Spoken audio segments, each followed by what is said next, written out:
Hey, it's Tom from ourhouseplants.com.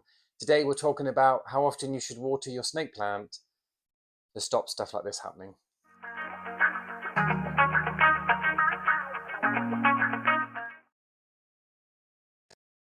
Okay, so I have a lot of snake plants and I can tell you they are easy going. But one thing that will finish them off really quick is overwatering. The golden rule to stop that happening is to water your plants well and then wait until they are completely dried out. Do not water them again until they're dry. And how long that takes, how often you should come back and give them some more water, depends on six environmental factors, which this video is going to go through today. I'm going to tell you all about it. It sounds like a lot. It's not. It's quite straightforward, and we're going to go through this quite fast. So let's get started. The first factor is light. How much light is your plant getting? At the very top, you've got full direct sunlight. Then we're moving down, bright indirect light, medium light, and then low light. And somewhere your plant is going to be on this scale. Plants in full direct sun are going to dry out super fast, potentially in a week, whereas plants in the low light are going to maybe take 3-4 weeks to dry out, maybe even longer in some cases. Temperature is seriously underrated with houseplants. People really place that quite low down or don't consider it, but it's so important. A hot location in your house, so this could coincide with the previous factor of light. In full direct sun, is going to be hot. It's going to the heat's going to evaporate. The plant's going to be busy photosynthesizing. It's going to be active. It's going to use way more water, and heat has a massive impact. So if your house or room or wherever you got your plant is very warm, very almost all you could describe as hot, it's going to use way more water than a plant which is cold, in the cold location. Maybe in an unheated porch or conservatory, it's going to be cold, potentially maybe a little bit chilly all year round compared to other places in your home. So again, another scale, really hot temperatures, dried out super fast house plants, in this case snake plants, and then cold, takes ages. It takes ages to dry out. We're looking at the size of the pot now, equally as important. It's all about the size of the pot versus the size of the plant. So how to explain this simply? So basically, if you consider a plant which is, I'll show you some photos, that would make sense. So this plant here, for example, is large, but it's in an absolutely tiny container. It's tiny. There's all roots in here. It needs to be repotted, but they don't mind being pot bound for a while. They don't mind it. These snake plants are just so easygoing. So take it as it is. So big plant in a small pot. That is going to dry out faster than the equivalent, which is, say, for example, a small plant, a small snake plant in a larger pot. There is more space for water to be stored because the roots aren't taking up the space, if that makes sense. So there's more potting medium that's available to hold on to the water, which means it takes way longer to dry out.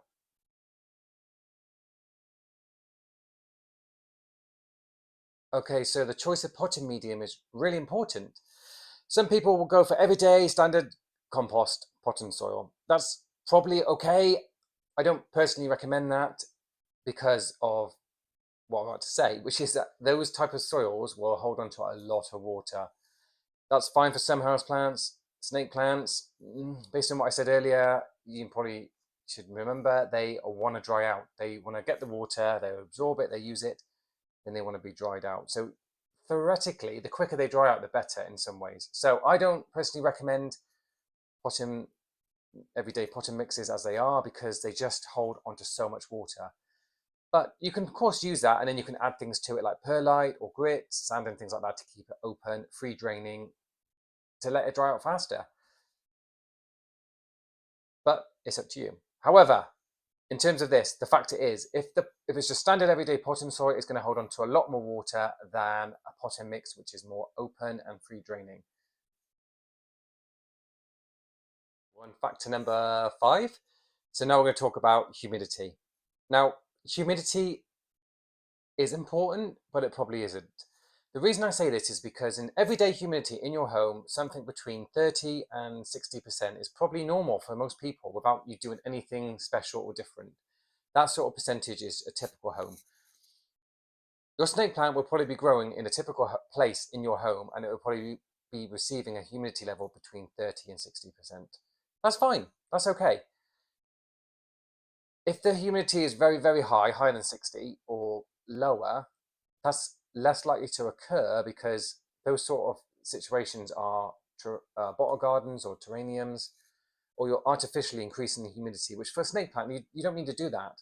So this is why it's lower down factor is not really to be considered. But if it is an issue in your particular home, then high humidity will mean that the plants will take ages to dry out compared to plants which are in very, very low humidity levels. There's a factor there. It may affect you, but for most people, it doesn't matter. But if it does, high humidity, longer to dry out. Low humidity dries out faster. And so we come on to the final factor, time of year. Most people watching my videos have distinctive seasons. We have spring, summer, autumn, and then winter. And fortunately, unfortunately, depending on how you want to look at this, time of year affects all the previous factors we've discussed. It has an effect on everything. In winter, it's going to be cooler. It's going to be less light. The plant's going to need less watering. In summer, it's going to be hotter. It's going to be more light. They're going to need more watering. Do you see what I mean? So it has a massive impact on all the other factors that are just as important. So what you're doing in summer won't cull it in winter. It's too much water, and vice versa. If you try and do what you're doing in winter, in the summer it's not going to be enough water, and the plant's going to struggle from underwatering. So that's the final factor, time of year. Just you have to bear in mind where in the year you are, and that will determine also how long it takes for your potting mix to dry out, and therefore how often you need to water your plant. Okay, so that's all the environmental conditions that we need to consider when we're thinking about how long it might take for our snake plants, potting mediums to dry out, and therefore how often we need to water them.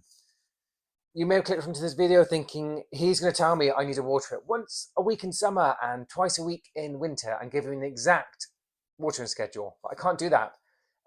Your growing situation, your growing needs, your growing environment is different to mine. All these houseplants are in the same house. They're in my house now, but they all dry out at different times. It's variable. And that would be the same for your situation as well. Okay.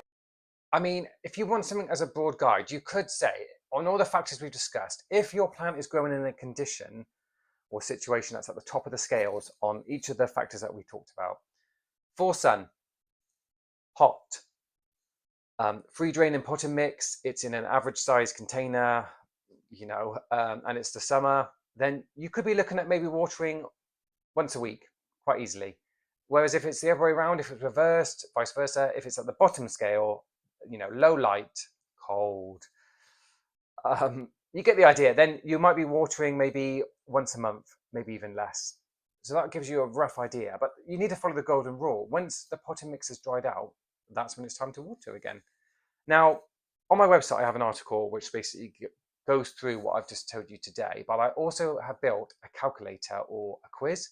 If you input your variables, there's an option to do so, multiple choice. You choose the situation of your plants, where they're growing right now, put them in, and at the bottom there'll be the answers, which I put in, and I'll just tell you what you're looking at as a rough guide of what you can expect.